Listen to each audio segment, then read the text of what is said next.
For most of history, we were taught the same story. Power belongs to those with the biggest armies, the strongest weapons, the most soldiers. But the more I studied history, the more I realized something uncomfortable. Armies don't create power. They only spend it. The real source of power has always been wealth.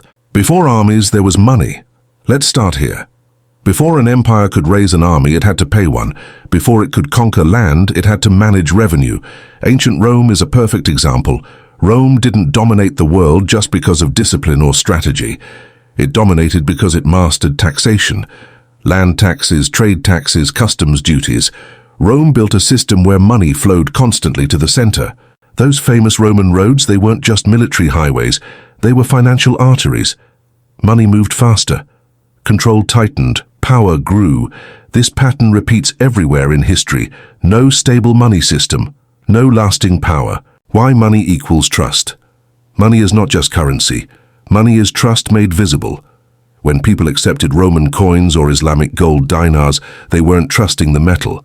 They were trusting the authority behind it. That trust allowed strangers to trade, markets to grow, empires to stretch far beyond their capitals.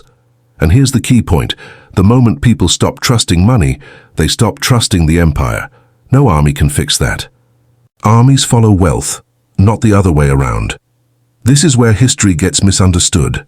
People assume empires became rich because they conquered. In reality, most conquered because they were already rich. Wealth paid for training. Wealth paid for weapons. Wealth paid for logistics, supply lines, and long campaigns. Without money, armies collapse from within. Unpaid soldiers, broken morale, internal chaos. Power doesn't start on the battlefield. It starts in the treasury. Debt, power borrowed from the future. Eventually, empires learned a dangerous trick. They discovered debt. Instead of waiting for wealth, they borrowed against the future. Britain mastered this. Government bonds, central banking, long-term debt. Britain could fight wars it technically couldn't afford and still win. But debt is temporary power. If managed well, it builds empires. If abused, it destroys them. History is filled with empires that confused borrowed power with real power, and the bill always arrived. When wealth fails, power follows. Empires don't fall when they lose battles.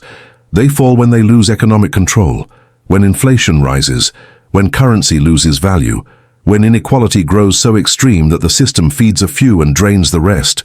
Rome debased its coins. Spain drowned in silver but went bankrupt. France collapsed financially before it collapsed politically. Armies were still there. Money wasn't. And without wealth, power is an illusion. The final truth about power. So when I look at history now, I don't ask, who had the strongest army? I ask, who controlled wealth? Who managed money wisely?